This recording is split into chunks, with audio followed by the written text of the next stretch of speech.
Q and Review, celebrating 40 years of audio production, welcomes you to this week's edition of the Glasgow Times Sports podcast, recorded from our studio in the Bishopbriggs Media Centre and by our volunteers working from home. Keep up to date with Q and Review news via our Facebook, X, formerly known as Twitter, or Instagram at Q and Review. That's @CUEANDREVIEW,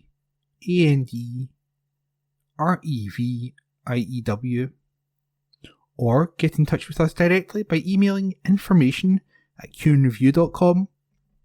That's INFORMATION @CUEANDREVIEW.com, or by calling us on 0141 772 3979. Please like and share our podcast and give us constructive feedback. Evening Times Sport, October 22. Celtic fans hit with alcohol ban ahead of Champions League clash. Report by Mark Walker. Celtic fans have been hit with alcohol restrictions by the city chiefs of Bergamo ahead of tomorrow night's Champions League showdown with Atalanta to protect the city's artistic heritage. The Hoops have been allocated 1,300 tickets for the third game in their group against the in-form Serie A side. They faced a sweat earlier this month when it was reported Italian authorities were considering banning away fans because of suggestions Napoli fans might try and gain entry to cheer on Celtic, but they gave the go-ahead for the Hoops supporters to buy tickets. However, they have tightened restrictions by banning all sales of alcoholic drinks above 5% in strength, either on the premises or in takeaway shops, and they will also ban drinks being served in glasses or glass bottles. The municipality of Bergamo issued a public notice which stated, "To safeguard public order and safety, and to protect the city's artistic heritage, it is prohibited for establishments serving drinks and food, private clubs, commercial activities in public areas, the serving inside and sale for takeaway of alcoholic drinks with a content higher than 5%. In restaurants, the consumption of alcoholic drinks is permitted, provided that this occurs at the same time as the immediate consumption of food and only within the premises. Furthermore, no alcoholic drinks can be served in glass or similar containers. The restrictions apply from 9 a.m. tomorrow until 6 a.m. on Thursday." Report by Mark Walker. Evening Times Sport, October 22. Major Celtic boost as key player makes return from injury. Report by David Irvin. Cameron Carter-Vickers has returned to Celtic training ahead of the Champions League showdown against Atalanta. The 26-year-old defender had been sidelined through injury and missed the loss to Borussia Dortmund last time out in the competition. Carter-Vickers is thought to be back amongst his teammates ahead of the fixture in Bergamo, Italy tomorrow. In a recent press conference this month, Rodgers said of Carter-Vickers, "I think what we're conscious of with him is that he had a wee bit last season where he was in and out. Even though it's a totally different injury this time, it's one where we were told at that time it could have been anywhere between 2 and 3 months. But we're just not wanting to push him back in too early, which might then set him back. So he's doing really well. He still has discomfort there. It's not as bad as it was for the Bratislava game. We don't think he's too far away from being where he wants to be. So we're just trying to manage that and just react to each day he trains to see what the after effects are. Report by David Irvin. Evening Times Sport, October 22. Watkins says Rangers win is no fluke. Report by Robbie Hanratty. Marley Watkins believes Kilmarnock deserved their narrow victory over Rangers on Sunday, insisting his winning goal was not sealing a smash-and-grab result. The Ayrshire club picked up only their second Scottish Premiership win of the season, yet their performance against Rangers displayed why they are a match for anyone at Rugby Park.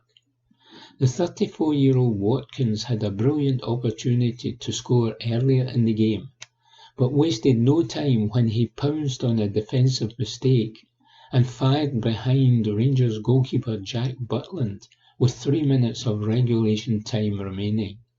And he said, "Yes, it was a great win. I should have taken my first half chance, but I'm just buzzing I managed to get that winning goal. I thought we deserved it as we had the better chances against a quality team. At home we always feel that we have a chance. Even if we miss one, we know we'll get another. It was a great ball in by Davy Watson, another great impact off the bench from our subs." Kelly's success mounts further pressure on the Rangers board, with many supporters calling for their manager Philippe Clement to be relieved from his duties. Derek McInnes's Kilmarnock actually have a credible home record versus both sides of the Glasgow divide in recent seasons, and they have also held both Tromsø and FC Copenhagen to European stalemates earlier this season. The 2 times capped Wales international said, "We can beat anywhere, but especially here at home. When we're at it, at our best, then we'll give anyone a game. You saw it here against Copenhagen." Watkins acknowledged Kilmarnock's slow start to the league campaign, but believes their Rangers' triumph, which took their unbeaten run to 6 games in all competitions, has been down to a much-needed reset within the squad.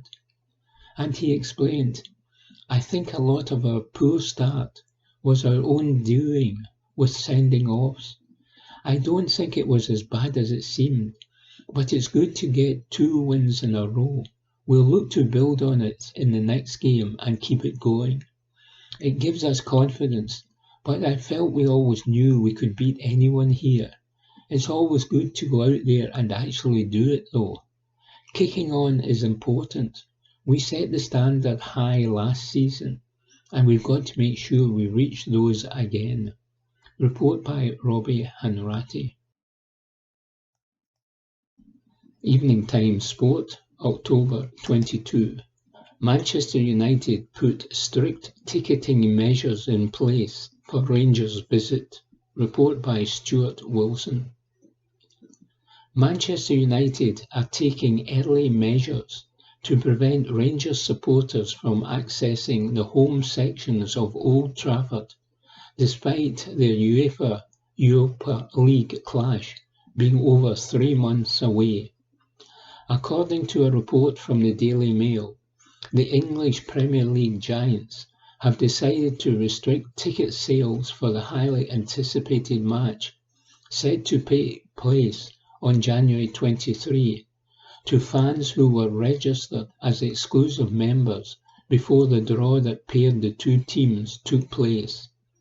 This move follows last season's incident with Galatasaray, where approximately 2,000 Turkish fans managed to secure seats in the home end, causing embarrassment for Erik ten Hag's men, who ended up on the losing side.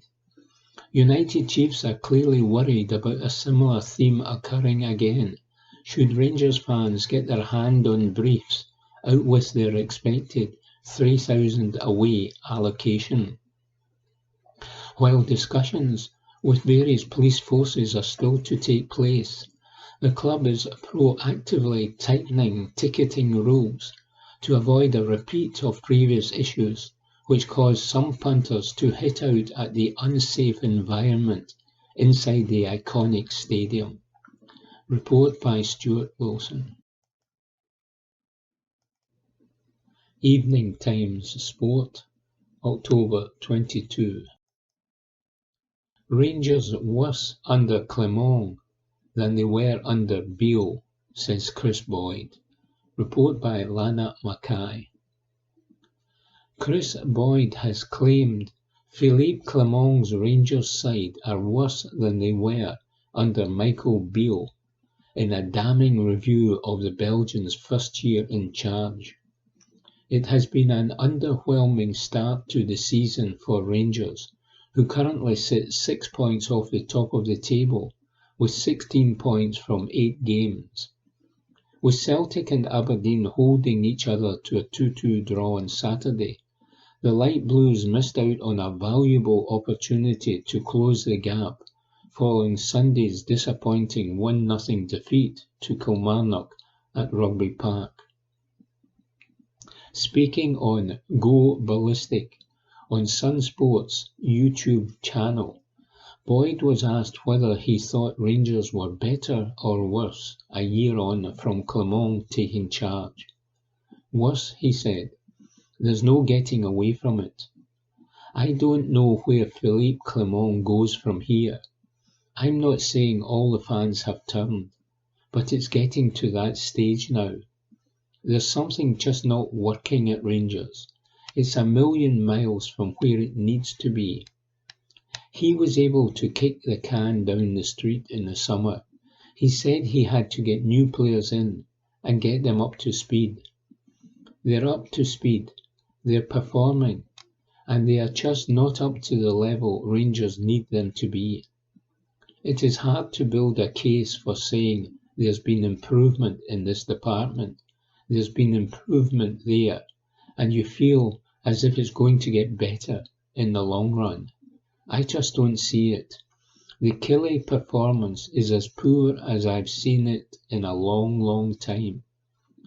Philippe Clement tried to predict the future in terms of we will be 200% better come October.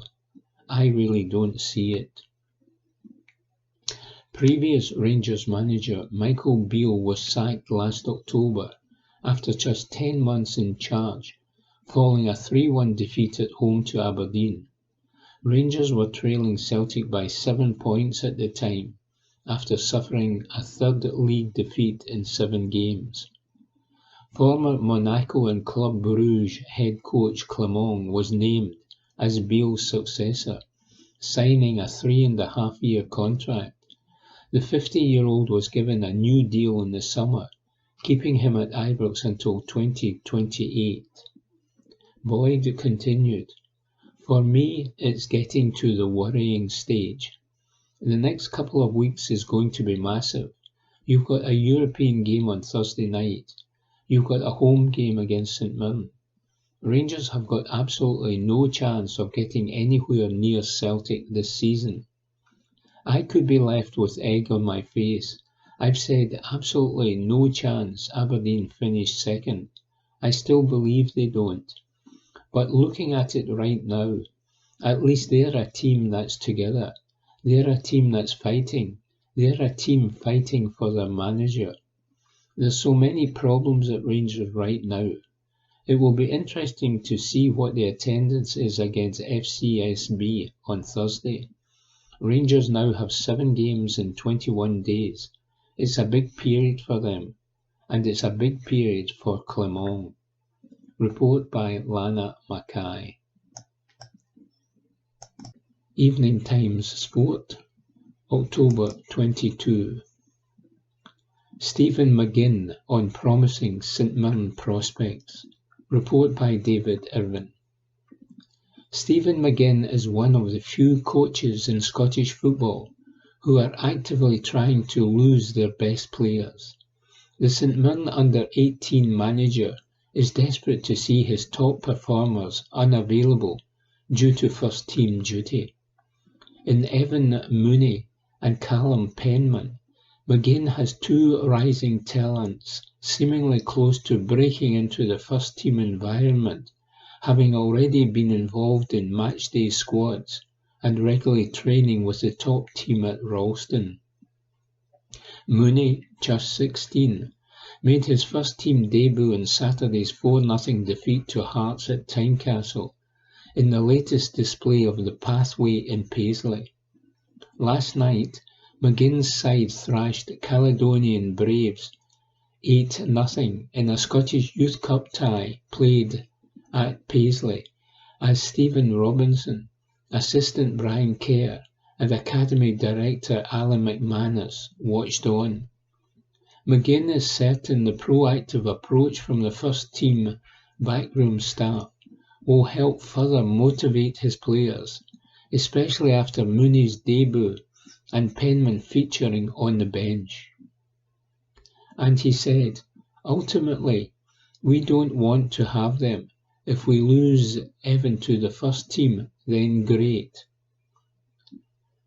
Evan obviously made his debut at 16-year-old. We are really proud of him at the academy. He worked hard and he gave, apart from obviously the scoreline wasn't ideal, but he gave everyone at the academy. The boys on Sunday were so buzzing to see him, and hopefully it's not. He goes on to have a real good St Mirren career.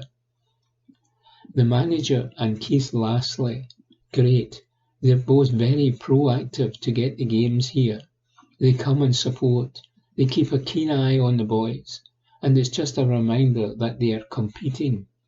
Evan getting an appearance. They are competing with the first team for places, and the manager will put them in. We are really proud of Evan. We are delighted for him. It just shows you the level he's at, that he's able to make Premier League debut at 16. I've been there myself, where you'd be on the bench week after week. Obviously, Evan's parents didn't go through with the game against Hearts, because I don't think they even expected him to be on the bench. So it's just being patient and just be ready. You never know when your time is, and I'm pleased for him. It was a bad day for the football club in terms of result and performance, but a huge boost for the academy.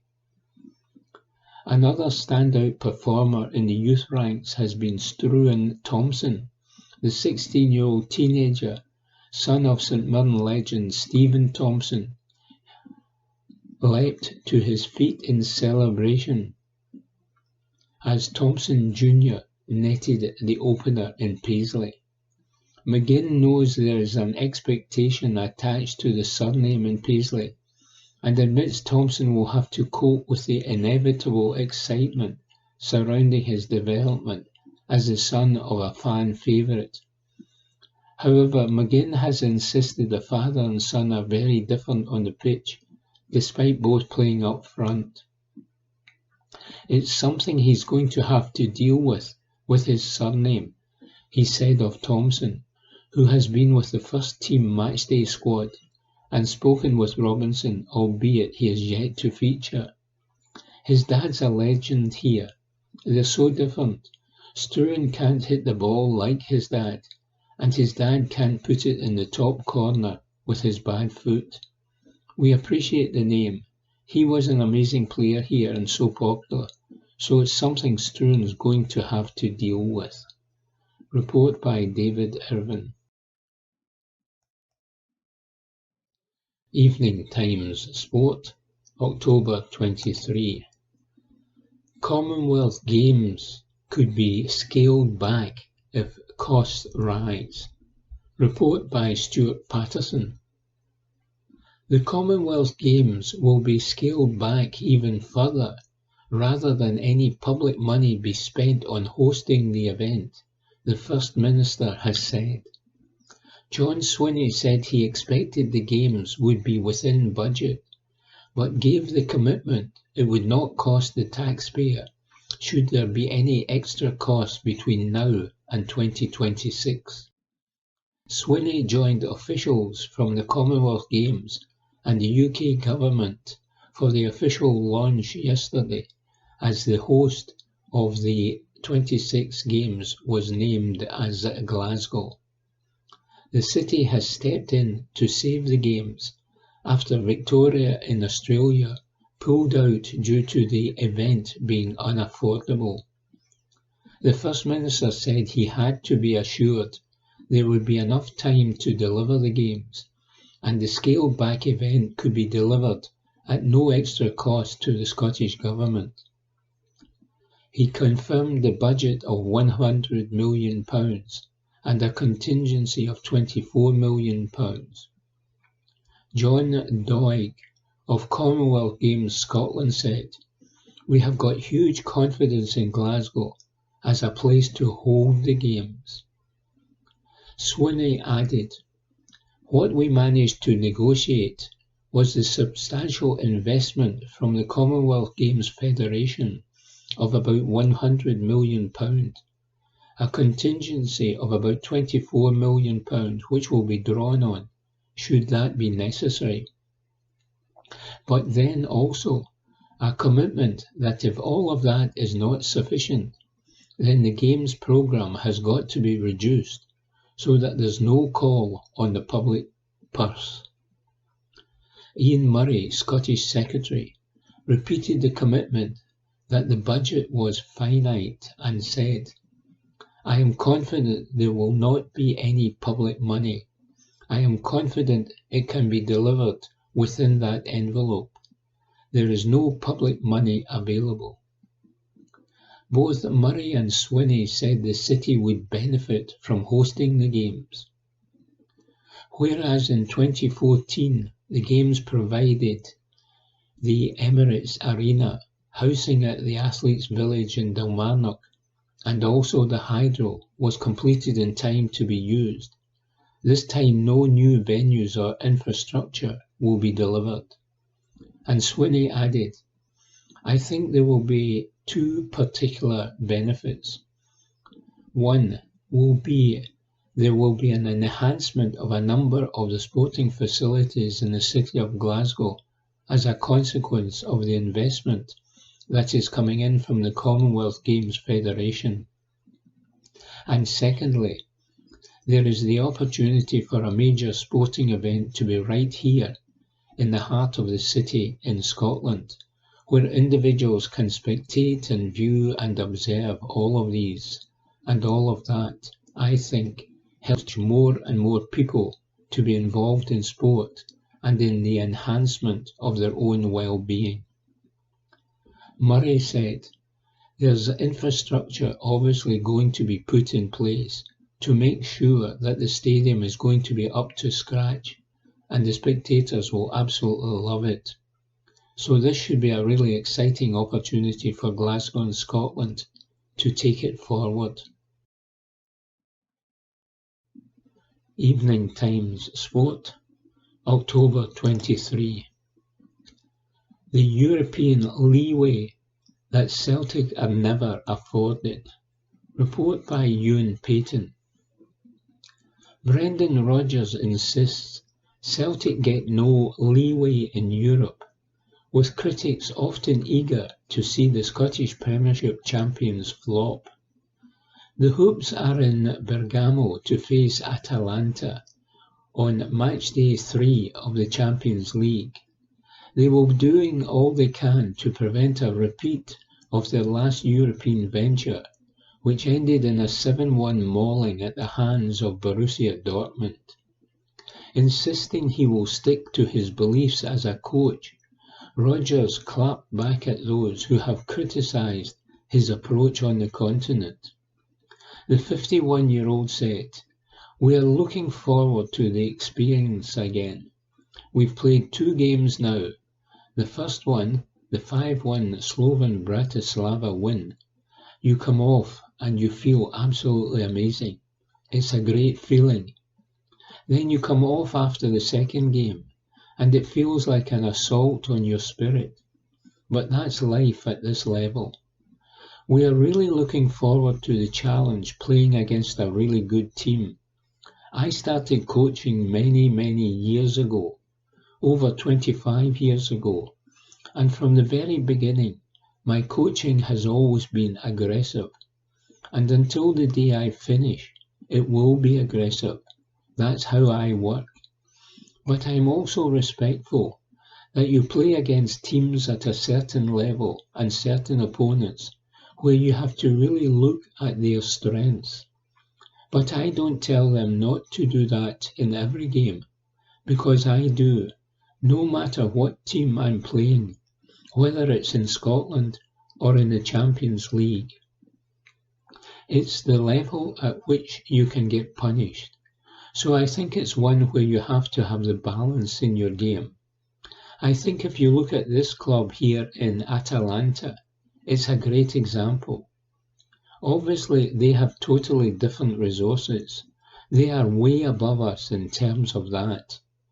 But if you look at the actual principle of it, they came through and arrived at this level. I'm sure the manager will tell you that they had some really harsh learning experiences in terms of the games that they played, especially against the top Premier League teams. It was a real challenge, and the scorelines were difficult for them. But then they come away, and they learn from that, I'm pretty sure, and stick with the philosophy, but still look at certain areas where they can be better and improve. And of course, then you become better with that. So if you're talking about a pragmatic coach, it's a different coach. I'm a different person. And that's not to say that we go into the game and just be all out at attack, all out front foot. That's not how it is. But if a coach's DNA is to sit back and be that, then that's not me, and it won't be. It's as simple as that. My idea is to have an attacking philosophy, which is about defending and defending well. Defending when you have not got the ball, being really aggressive and really strong in closing spaces. And then when you have the ball, look to create opportunities. But that's not to say I don't respect the different levels in the game, because I absolutely do. But I'll always be mindful of having a balance in both attack and defence. I think that if you get any sort of common sense and logic, you would see that. But it's something that doesn't count. You don't get the leeway. That's the reality of it. It's an opportunity for people to beat you over the head with a stick, and that's clear. So I'm not going to get too emotional about it. I don't listen too much. It's a perfect storm for some people. I can't change that. I'm not even going to be bothered to try, to be honest. There's no leeway given. So we just have to concentrate on our own club, keep trying to improve, and see where it takes us. Evening Times Sport, October 23. Ryan Kent transfer latest. Report by David Irvin. Former Rangers winger Ryan Kent could choose to stay abroad in the search for his new club, according to a report. The 27-year-old former Ibrox forward is on the lookout for a new club after his Fenerbahce contract was terminated last week. Rangers were quickly linked as possible suitors for Kent, with a return to Glasgow floated. However, Philippe Clement refused to be drawn on a free transfer move. Now reports have claimed Kent may remain abroad in the search for a new club, with interest from a host of countries in Europe and further afield. The Daily Mail report Kent may ignore a return to the UK, despite links with Rangers, Leeds United and Ipswich Town.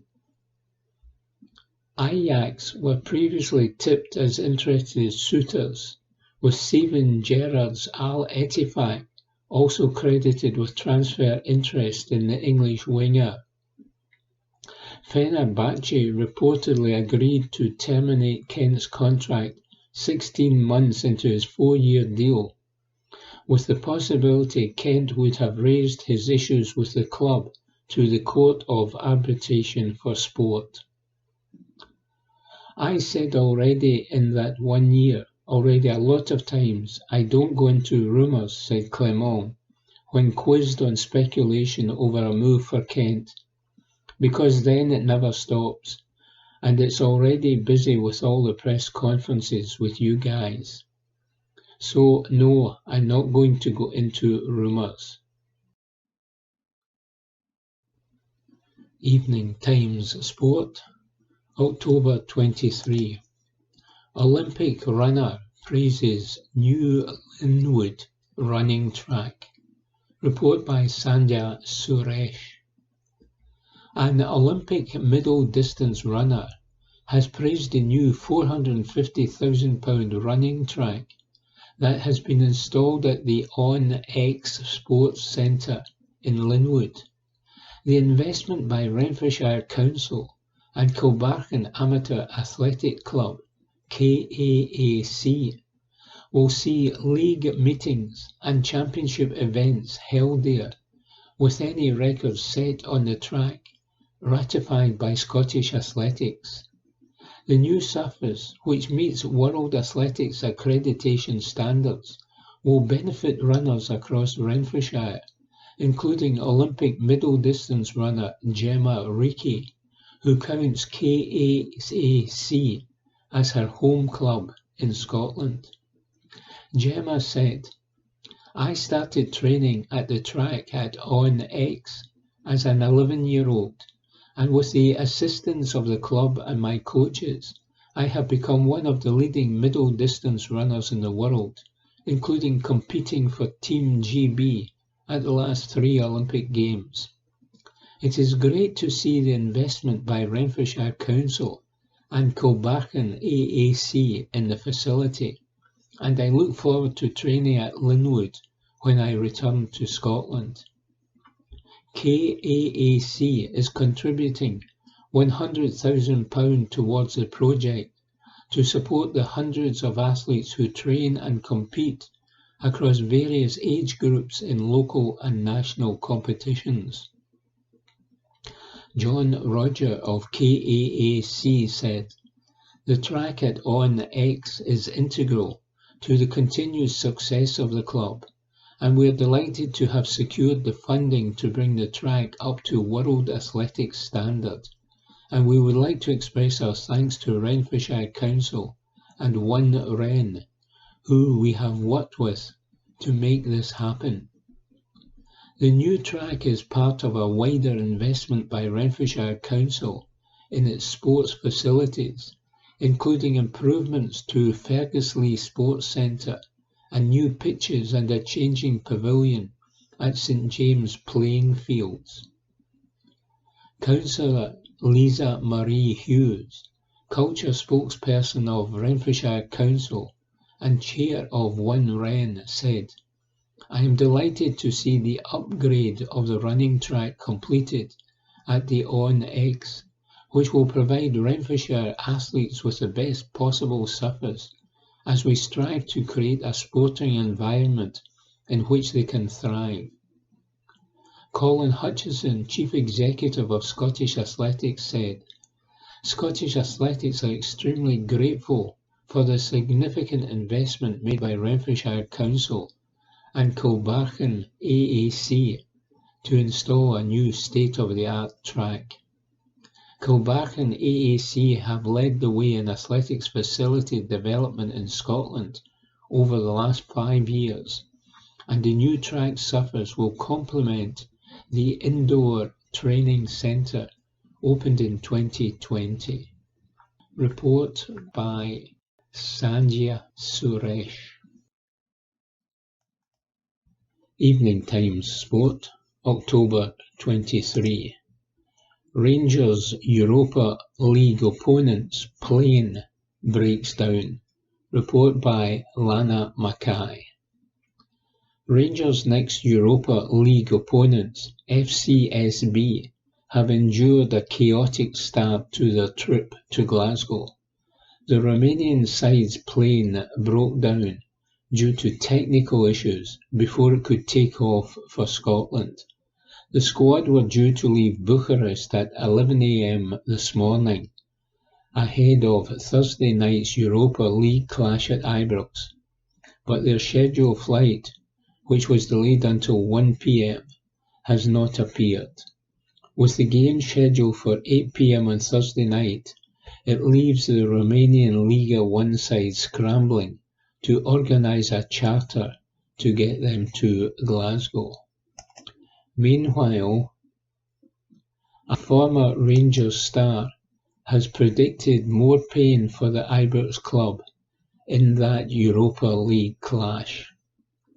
Dorian Golan admitted he has been unimpressed with the Ibrox side and has backed Romanian countryman Steaua Bucharest to take at least a point tomorrow night from Ibrox. Rangers face the former European Cup holders in the Europa League in what will be their third game in the new-look format after a win at Malmo and a home defeat to Lyon. Golan, who played for Rangers for just over a year in 2011 and even played 2 games in the third division before eventually leaving the club, has backed Steaua to pile on the pain for Philippe Clement. He said, "I saw the Rangers match at Kilmarnock at the weekend. They did not impress me at all. I thought they were very predictable when they attacked, and nothing they did surprised me. Steaua are in good form, the players are in good morale, and just won a derby match. In my view, they will get at least a point at Ibrox. They will be very motivated because the game is at Ibrox and they will enjoy playing there. I think they will be relaxed, and I believe they will play an extremely good game and get a positive result. Ibrox is a very beautiful stadium. The fans sing, they support their team, but if Steaua play without fear and have plenty of possession, which I think will happen, it will silence the Rangers fans. I have been very impressed with Daniel Berligia. He is in great shape and scores a lot of goals. He's a player who is on the crest of a wave. The only disappointment is that Darius Olaru cannot play because he is suspended, and he is a big loss."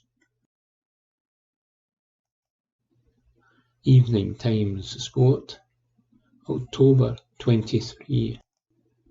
Rangers to face Romanian Luis Suarez. Report by Mark Walker. Rangers will face the Romanian Luis Suarez tomorrow night when they come up against Daniel Berligia, according to Steaua Bucharest owner. The Ibrox club welcome the Romanian side for the third game of the Europa League and are favourites to get a much-needed win for under-pressure boss Philippe Clement. But they will have to watch out for Romanian international striker Berliga, who has netted 4 goals in his last 5 games, including in both Europa League matches and against Dynamo Bucharest in the derby at the weekend. And according to outspoken president and owner Cisa Becali, he is very similar to the former Liverpool, Barcelona and Atletico Madrid legend Suarez, who is still going strong for Inter Miami at the age of 37. Becali said, "He's 23 years old. Once he reaches 25, he will be as good as Suarez. He's that kind of player, and very similar to how Suarez plays. I have already put a £15 million release clause on him. To be honest, When we brought him in from Cluj, I couldn't believe we got him for £2 million. I was expecting to pay £8 million or so. Beligia impressed me at Cluj. He ran until exhaustion. Someone passed to him, and he said he couldn't do anything because he was so tired, but he still took it and managed to beat his opponent. But I didn't know he was so great. He amazes me. I thought it was good, but not like that. He scores match after match. He runs, he presses, he's aggressive, and then when he gets the ball, he scores. We have never had a striker like him at Stour. Report by Mark Walker. Evening Times Sport, October 24. Celtic have earned money with that Atalanta draw. Report by David Irvin. Celtic have banked a Champions League bonus for their hard-fought draw against Atalanta. Brendan Rodgers' side were resolute in defence as they battled to a goalless draw in Italy. In doing so, Celtic earned a bonus payment from UEFA, with clubs rewarded for wins and draws in the league phase of the competition. Already, Celtic have banked €18.62 million, £15.7 million, simply from being involved in the league phase of the Champions League. However, they added another €700,000, £590,000, to the bank balance last evening by a draw against Atalanta. That's on top of the €2.1 million, £1.77 million they earned for their victory over Slovan Bratislava last month. It takes Celtic's UEFA earnings from the competition so far to around €21.5 million, £17.94 million. Beyond per match win or draw fees, Celtic will also be guaranteed another payment from UEFA of €275,000, £232,000 minimum. The club finishing 36th in the league phase will earn that figure, with another €275,000 added for every position higher in the table after all 8 matches. Meanwhile, what do Celtic need to do to qualify for the Champions League knockouts? The Scottish Premiership champions are up to 4 points in the New Look League phase of UEFA's top club competition, following that goalless stalemate in Bergamo. It was a marked improvement from Brendan Rodgers and his team for an away tie in Europe, especially given the 7-1 hammering dished out by Borussia Dortmund last time out. The result places the Hoops in a tasty position with 5 league phase ties remaining, with the next 2 at home to RB Leipzig and Club Brugge. And according to Scotland's coefficient on social media site X, Celtic are just 2 victories away from qualifying for the highly sought after knockout rounds. Writing on the site, the account posted, "Well, that was unexpected. A fantastic result for Celtic. The goalless draw away to Atalanta puts them on 4 points in the Champions League table after 3 games. 2 more wins from the remaining 5 games will now secure qualification. The next 2 are at home against Leipzig and Bruges, followed by Zagreb away, then Young Boys at home. They end the campaign at Villa Park at the end of January. 0.2 points added to Scotland's coefficient, taking season total to 3.6 points, and another €700,000 added to Celtic's prize money, taking their earnings to almost €35 million before ticket sales. It was their first away clean sheet in the Champions League in 7 years. When Rodgers' Celtic finished third in the group behind PSG and Bayern Munich after a 3-0 win over Anderlecht in 2017. So another 2 wins would see the Hoops finish the league phase on 10 points. At the very least, it will guarantee them a playoff spot, but all connected to the club will be hopeful it secures automatic passage to the next round. Report by Ewan Payton. Evening Times Sport, October 24. McGregor's Dortmund and Madrid comparison. Report by Joe Donnelly. Callum McGregor was delighted with Celtic's hard-fought goalless draw against Atalanta in Italy last night and hailed his teammates' bravery in the face of a top opponent. The Serie A side clinched last season's UEFA Europa League, and while the Celtic captain said he and his peers had put the disappointment of Matchday 2's 7-1 loss to Borussia Dortmund out of their heads, he did admit there could have been a lingering fear going into this game. There wasn't, and while speaking to the BBC, the 31-year-old used Dortmund's 5-2 loss against Real Madrid this week, when Dortmund conceded 5 second-half goals, to illustrate the high standard Europe's flagship competition demands. When you take a heavy defeat, you can speak your way through it, but then when you get onto the pitch, you've still got that fear a little bit from what happened previously. But that was totally gone, and the performance was much more like us, and hopefully Dortmund was an off night.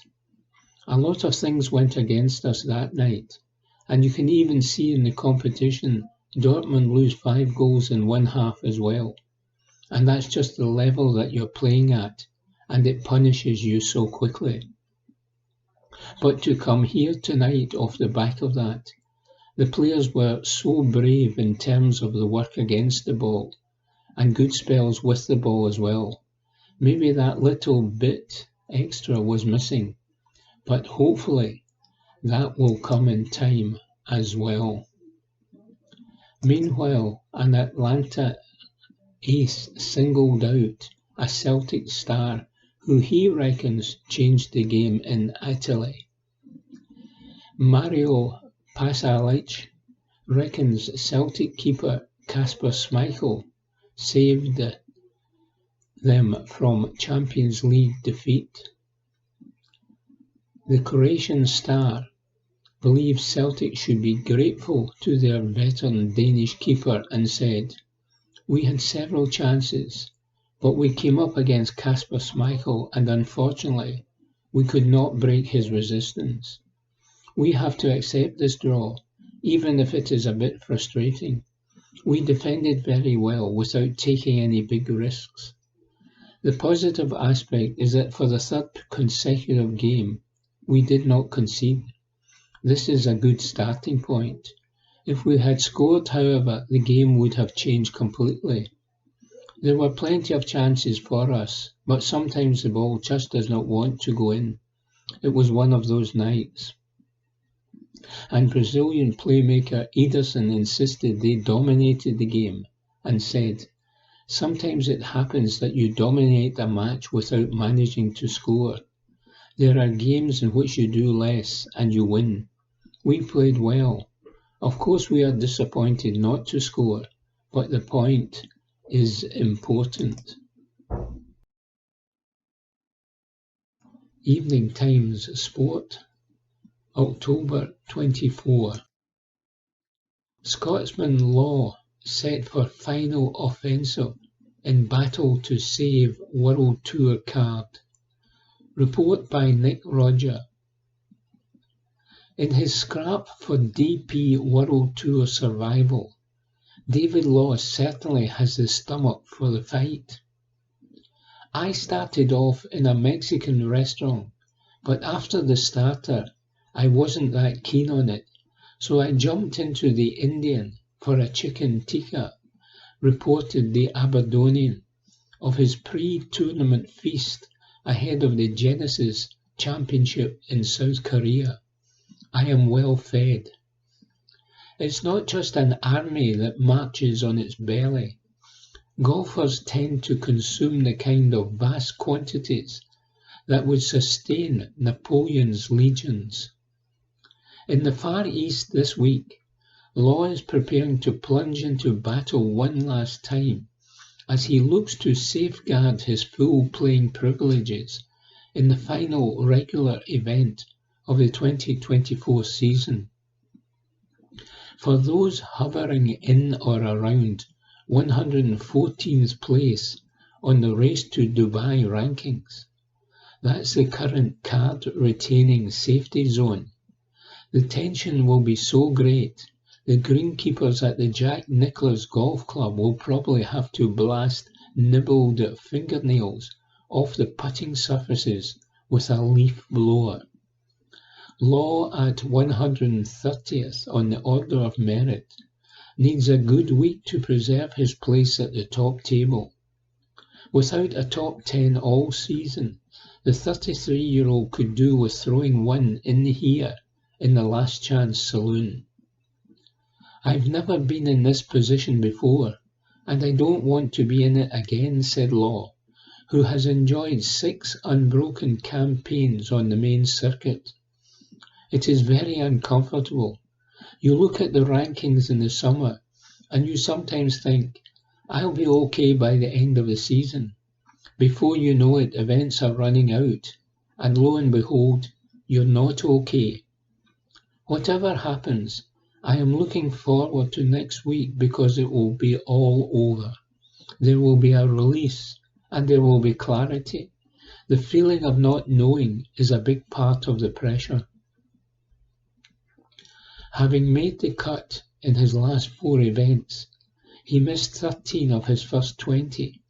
Law has travelled to South Korea in decent fettle. And he added, I've chipped away to give myself hope. This is my 7th week in a row. That's probably 4 more than I usually do.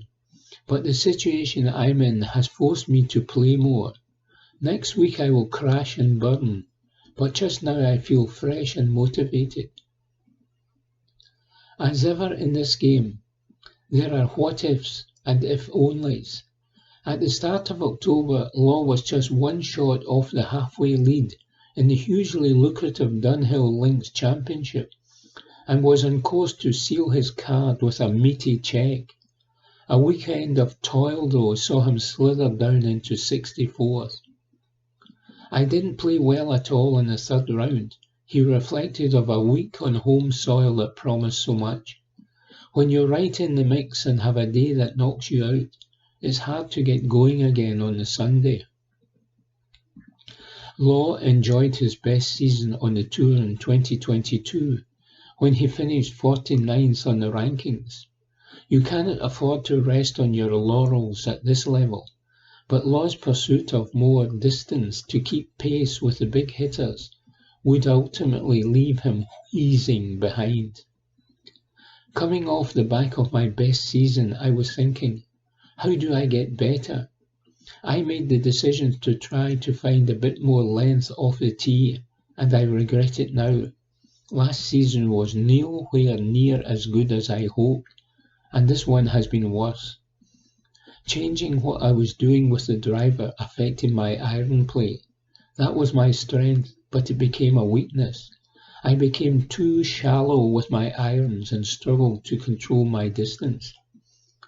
I went from something like 60th in strokes gained off the tee to 15th, but my iron play saw me drop from 35th to 140th. The reason I'm good at golf is my approach play.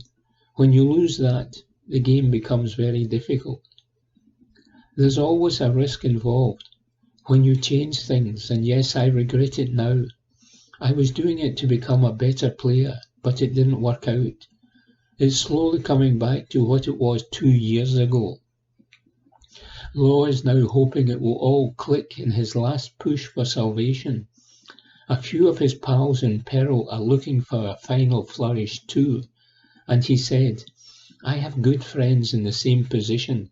We're all in the same boat. Some will make it, others don't. Fingers crossed that I do. Report by Nick Roger. Evening Times Sport, October 24. Keeper Schmeichel happy to be unlikely Celtic creator. Report by Ewan Payton. Kasper Schmeichel was happy to help be the creator for Celtic as they earned a valuable Champions League point last night. The veteran goalkeeper kept a clean sheet in Bergamo as the Scottish Premiership champions left Italy with a hard-fought goalless draw.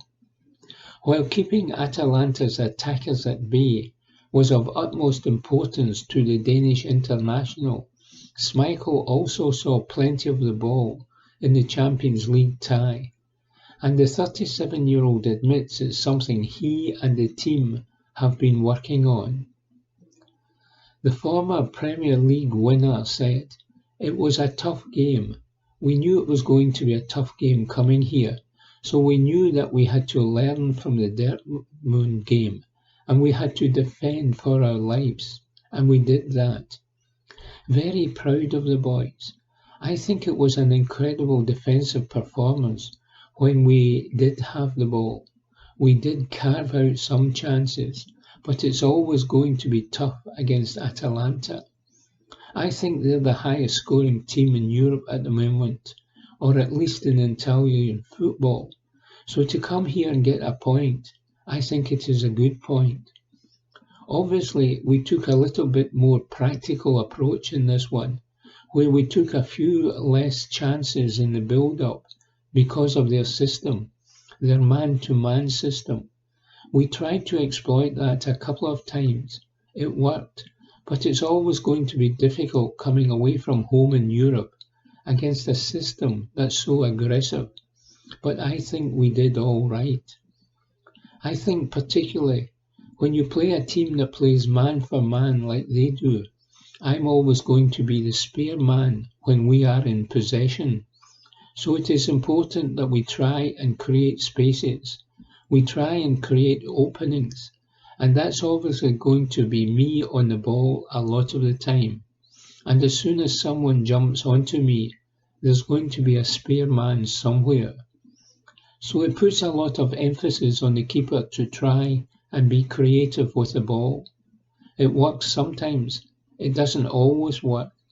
But it's one of those things as a keeper.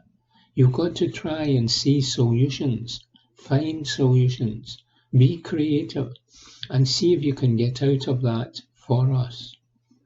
Report by Ewan Payton. Evening Times Sport, October 24. RB Leipzig star reckons team will struggle at Celtic Park. Report by Mark Walker. RB Leipzig keeper Peter Gulaxi reckons his team will struggle to survive at Parkhead when they face Celtic in the Champions League.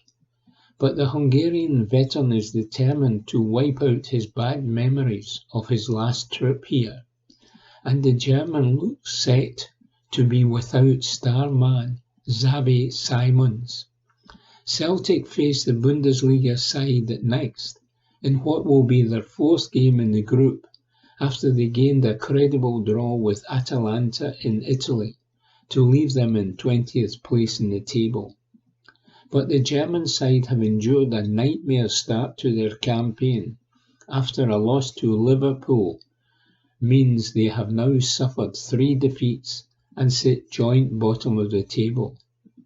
They now must win in Glasgow to have a realistic chance of going through, but they have serious injury problems. Dutch super kid Simons is a major doubt for Parkhead after suffering an ankle injury last night, and they are also without key players Xaver Slager, David Rome and Nicholas Seevold. Gulax's last trip to Parkhead saw him suffer an ACL injury that kept him out for a year in a 3-1 win 2 years ago, and the 34-year-old warned his teammates what to expect in Glasgow. He said, "It will not be easy at Celtic. We know what the atmosphere is like there. It's difficult for an away team to survive, but our goal is to get the 3 points in 2 weeks.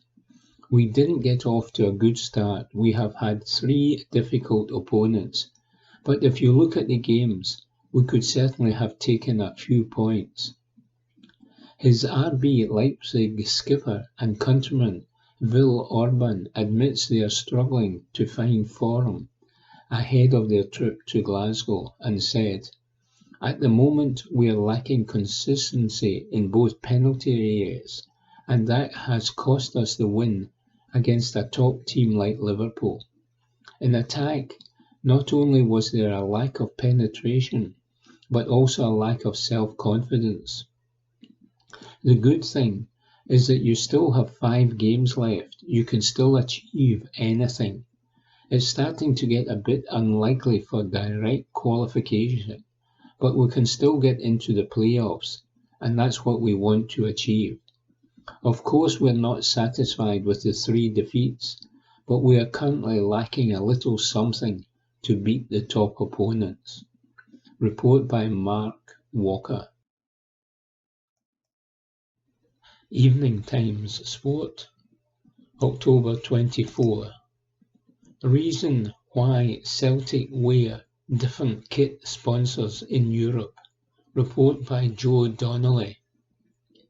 Celtic impressed with a hard-fought goalless draw against Atalanta in Italy last night, with a brave display that better reflected the standards Brendan Rodgers seeks in Europe. With the Parkhead side now sitting 20th out of 36 in the new format UEFA Champions League, with 5 games remaining, the football on display was not the only familiar sight on a foreign pitch. The sponsor on the front of the Celtic shirt was once again the Celtic Football Club Foundation. As has become the norm away from home in European competition over the last several years, the club's default sponsor, betting agency DafaBet, was dropped in favour of the club's charitable arm. But why is this the case? Simply, betting sponsors are banned in certain countries, including Italy, where Celtic played last night. With the ban having been introduced in 2019, the yellow and green away kit Celtic wore when overcoming Lazio in the UEFA Europa League that same year was given the same treatment. With the same ban introduced in Spain in 2021, Celtic adopted the same strategy against Real Madrid and Atletico Madrid on recent trips. England is set to roll out the same ban in 2026. However, Scotland as yet has no such plans. Similar bans apply in other European countries in relation to alcohol brand sponsors, which once saw Celtic's previous sponsor, Tennent's Lager, switched out for Tipperary mineral water. Both owned by Irish multinational company C&C Group, the hoops swapped from Tennent's to Tipperary in 2013. Having swapped to the Celtic Foundation away from home in Europe in recent years by mandate, Celtic appeared to have adopted the switch on a universal basis, regardless of the country travelled to. Report by Joe Donnelly. Evening Times Sport, October 24. Rodgers calls out Celtic critics. Report by David Irwin. Brendan Rodgers called out his Celtic Champions League critics as he delivered a pragmatic one-liner after taking a draw against Atalanta. Celtic battled to the goalless draw against the Europa League champions in Bergamo, with Rodgers' side rock solid in their defending. Rodgers had come under criticism for his tactics after the heavy 7-1 defeat to Borussia Dortmund last time out in the Champions League, and the Celtic boss has not forgotten the scathing verdict from some commentators on his selection in Dortmund, as he referenced his side being pragmatic enough. In his post-match media conference, Rodgers said, "It gives them the confidence that you can defend against a top team. I'm not sure if that was pragmatic enough for people tonight. I don't know. We go out in every game to be structured and defend well. You don't want to get pushed back. I think the confidence it gives you when you can defend against the very best team, that level and that concentration, it will give them a huge boost." It felt great, he added, of our first clean sheet for Celtic in the competition in 7 years. We said before the game we knew the level that we were playing against. We are playing against a team that has the highest goal scorers in Italian football and is one of the favourites for this competition. I thought the courage, the dignity of what the players played with to stand up to the fight and right to the very end. So to come here and keep a clean sheet, it was a brilliant defensive performance. I felt we also carried a threat when we had the ball. I think our inexperience at this level shows us sometimes we're a bit hurried with the ball and we give away a little bit too cheaply. But that comes step by step. But to come away to Atalanta, a team of this level, and to have that concentration and play with that commitment, I was very pleased. Report by David Irwin. Evening Times Sport, October 25. Local Bergamo newspaper gives Celtic support rave review. Report by David Irwin.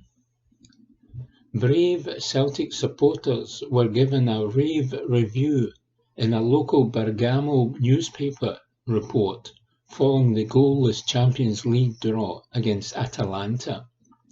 Reflecting on the green and white takeover of the Italian city, L'Eco di Bergamo saluted the great celebration of cheering and colour both before, during and after the match. The outlet reserves special mention for those travelling to back Celtic, braving the weather in only shorts, alongside their Celtic replica shirts during the timid October in comparison to climates back in Scotland. A section of the article reads, "From Tuesday and even on the day of the match, Wednesday, the black and green colours can be seen around the city. The trip of Celtic fans to Bergamo is a decidedly large one. 1,300 will fill the away section of the stadium, but many, a few hundred, are in the city even without tickets and will follow the match in the bars. As usual, football mixes with tourism, but always with a sense of belonging.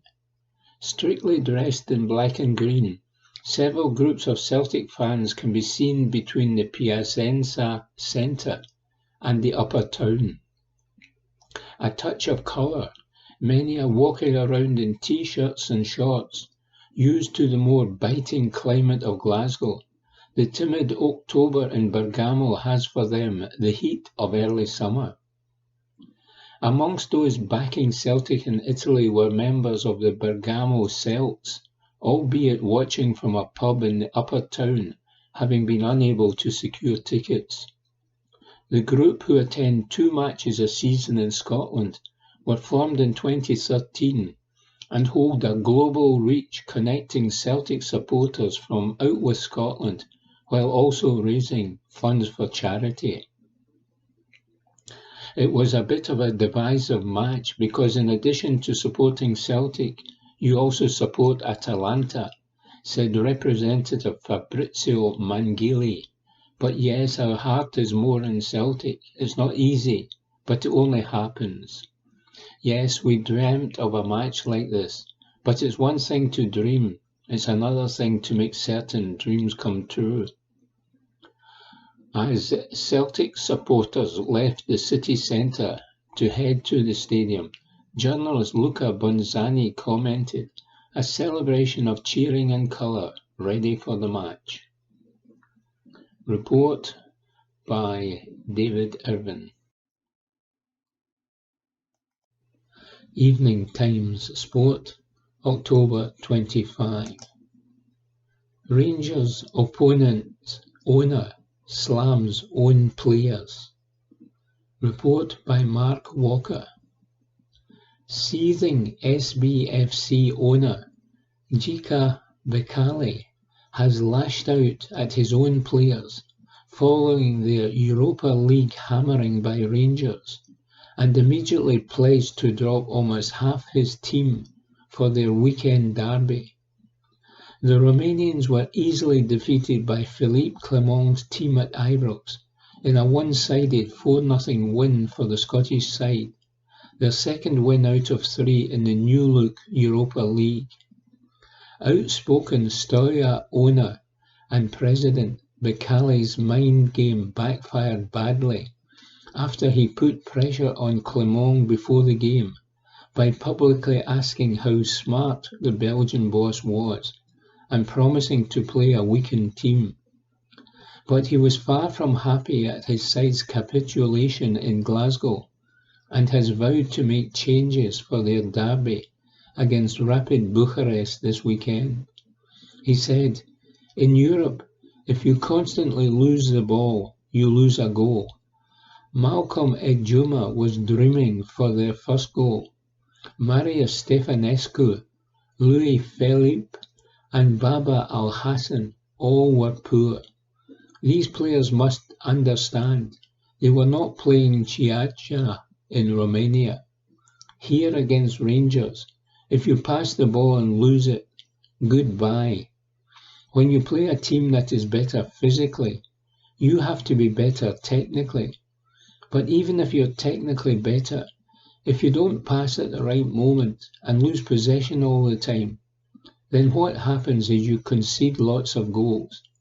I can promise against Rapid, the team will be completely different. You won't see a Juma, Al-Hassan, Stefanescu, Philippe, or Alexandru Pantia. What am I supposed to say after that? You think I am happy to go to Glasgow and eat shit like that?" Meanwhile, a former top FIFA referee says Rangers Europa official made 2 errors in a cut-off goal. FIFA referee Marius Avram reckons Italian whistler Marco Di Bello made 2 mistakes when he disallowed Steaua Bucharest's opening strike for a foul on Rangers keeper Jack Butland. Rangers nearly got off to the worst possible start in that Europa League tie when the English keeper was caught on the ball by Steaua star David Michalescu, who then tapped it into an empty net after just 2 minutes of the game. But Di Bello, who booked 7 players at Ibrox, immediately blew for a foul, so VAR could not check the incident, and the goal was disallowed, with Rangers going on to romp to a 4-0 success. Romanian ex-World Cup referee Avram reckons the referee made 2 huge mistakes, and he pointed out, "It's clearly not a foul," and he cancelled the possibility of VAR analysis by blowing the whistle before the ball went into the goal. VAR protocol says you have to delay the whistle, so it was a double mistake. If they had followed the VAR protocol and delayed the whistle, I'm certain the decision would have been overturned and the goal would have rightly stood. Report by Mark Walker. Evening Times Sport, October 25. Celtic pay tribute to club legend Tommy Callaghan as star dies aged 78. Report by Lana Mackay. Celtic have paid a heartfelt tribute to club legend Tommy Callaghan after he passed away this morning, aged 78. The midfielder spent 7 years at Parkhead and was part of the Hoops' famous 9-in-a-row winning side in the 1974 season. Callaghan joined from Dunfermline in 1968 and went on to make 264 appearances for Jock Stein's side. He became the only player the Scottish manager signed twice. Across a trophy-laden career with the Hoops, Callaghan won 6 league titles, 5 Scottish Cups and 3 League Cups. He left Celtic in 1976 to join Clydebank, where he spent 2 years before finishing his career with Galway Rovers in Ireland. In a statement posted on social media and their club website today, Celtic said, "We are saddened to hear that former player Tommy Callaghan passed away early this morning at the age of 78. The thoughts and prayers of everyone at Celtic FC are with his friends and family at this sad time." Report by Lana Mackay. Evening Times Sport, October 25. Rangers manager tips Dessers to learn from strange walk-off. Report by Matthew Lindsay. Philippe Clement has explained the reason that emotional Rangers striker Cyril Dessers walked off the pitch during the Europa League win over FCSB last night, but insisted the player will learn from the strange incident. The Nigerian international left the field and walked up the tunnel due to a problem with his eye in the second half of the emphatic 4-0 triumph over the Romanian champions at Ibrox. It took some time for Hamza Igamani, who completed the victory over the understrength visitors with his first goal for the Glasgow Giants, to replace his fellow forward, and Clement grew increasingly agitated in his technical area as the substitute got ready. However, the Belgian revealed that Dessers had been upset that he was not able to continue up front due to his injury, and had made his way straight down the tunnel into the dressing room. Said Clement, "Cyril got a knock or a finger in his eye, or something in his eye, so he lost sight. He could not see good any more. He was quite emotional about it, because he wanted to stay on the pitch. But he didn't see anything, so he ran off the pitch. That was a really strange moment for me, but he apologised after the game. It's better than to sit down and give time for your teammate to come in. But it was in the emotion of wanting to win, wanting to react, wanting to play well, what he was doing also in the game. I have no problems with that, but it's a good lesson also for this young squad in that way, to take every moment in a really professional way. I don't remember it happening before, to be honest, but Cyril is somebody who has such a big passion for this club. He wants to give everything, every day in training, every game in that way. He felt he was really good in the game, and he was, and it's hard to come off. And as a player, you can have an emotional moment. They're human beings. He will learn out of that. He learned already out of that because he came straight after the game towards me to talk about that. I think there's nobody in this room who never had an emotional moment in his life, so Cyril had it. Luckily for him, all the cameras are on top of him at that moment, so nothing done there. I hope we can get him fit for Sunday when we play St Mirren. Rangers playmaker Tom Lawrence failed to reappear for the second half of the league phase game, and his place was taken by Mohamed Diarmond. And Ibrox centre-half Leon Balogun also had to be replaced by Robin Propper towards the end of the match. Said Clement, Leon cramped up, so I don't think there will be a big problem. I have more worries with Tom Lawrence, so we're going to see in the next couple of days what it's going to be. In a duel, somebody fell on him and he twisted his knee, so we'll see how serious that is. Report by Matthew Lindsay. Evening Times Sport, October 25. Rangers confirm new Edmiston House too small for AGM. Report by Ewan Payton.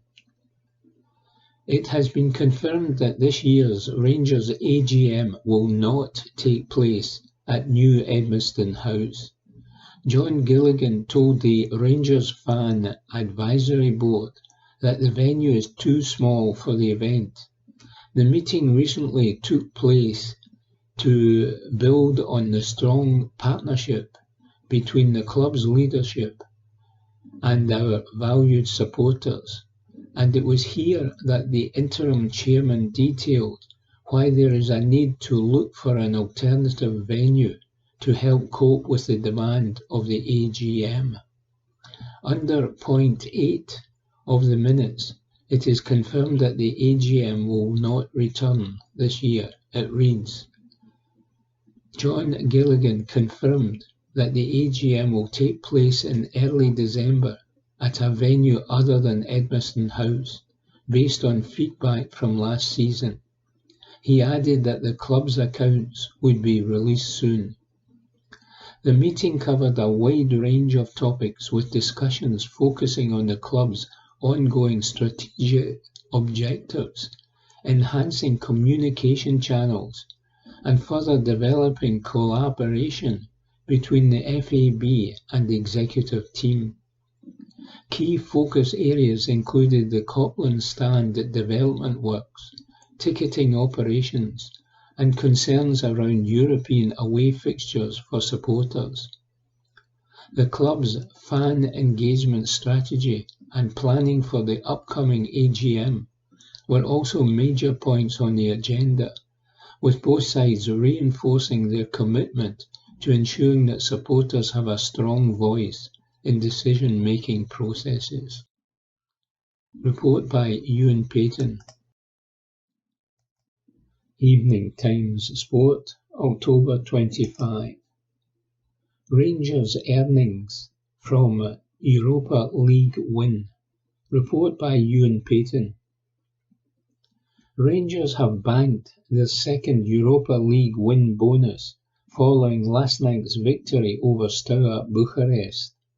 A double by Vaclav Cerny and Hamza Egeman's first goal for the club followed Tom Lawrence's opener at Ibrox, as Philippe Clement and his players recovered in perfect fashion from Sunday's Scottish Premiership defeat by Kilmarnock. The result has Rangers on 6 points in the new Europa League phase, with 5 ties still to play. In turn, Rangers have pocketed a further €450,000, £375,000 in a win bonus from UEFA. This tops up the same amount they earned for winning against Malmo last month. Rangers have already banked €4.31 million, £3.6 million, for qualifying for the league phase of the Europa League this term. That fee is separated into a down payment of €4.14 million and a balance of €170,000. Rangers know they will also earn at least €75,000, £62,000, for their involvement in the league phase, with that figure increased by €75,000 for every position above bottom they finish in the table. Report by Ewan Payton. Evening Times Sport, October 25. Tavarny hails Rangers support. Report by Lana Mackay. Rangers captain James Tavarny has paid tribute to last night's Ibrox crowd for spurring the team on to a dominant 4-0 win over FCSB in the Europa League. It was a comfortable evening for Philippe Clement's side, with goals from Tom Clornes, Vaclav Cerne, either side of half-time, and a first in blue for Moroccan forward Hamza Igmani. Tavarny took to social media this morning to thank the fans after a much better performance from Rangers. Scrutiny has been mounting around the club after an underwhelming start to the Scottish Premiership season, which sees them 6 points behind Celtic and Aberdeen after 8 games. Last night's emphatic win has also eased pressure on manager Philippe Clement, who came under fire after last weekend's 1-0 league defeat at Kilmarnock. Rangers have picked up 6 points from their opening 3 Europa League games, with wins against last night's opponents FCSB and Swedish side Malmo, along with a 4-1 loss to Lyon at Ibrox. Report by Lana Mackay. Evening Times Sport, October 28. Scotland star dubbed world class after Vancouver hat-trick. Report by Mark Walker. Scotland star Ryan Gauld has been labelled as world class after netting a hat-trick for Vancouver Whitecaps. Gauld was finally introduced to the Scotland setup under Steve Clarke for the latest UEFA Nations League campaign and has come on as a substitute in all 4 appearances in the competition so far.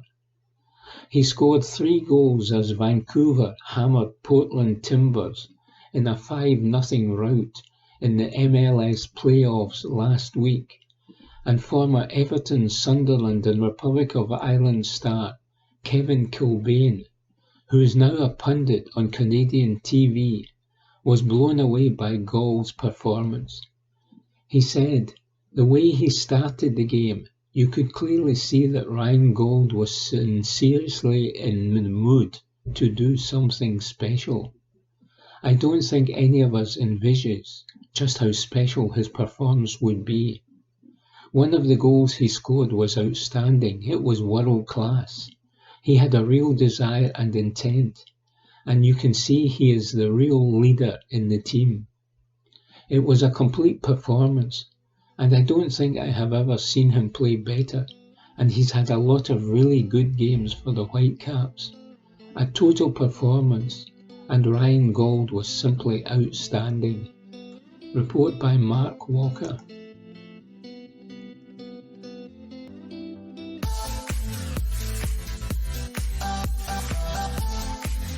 That concludes this week's edition of the Glasgow Times Sports podcast. Please remember to subscribe to our channels @Q Review and to tell your friends about our service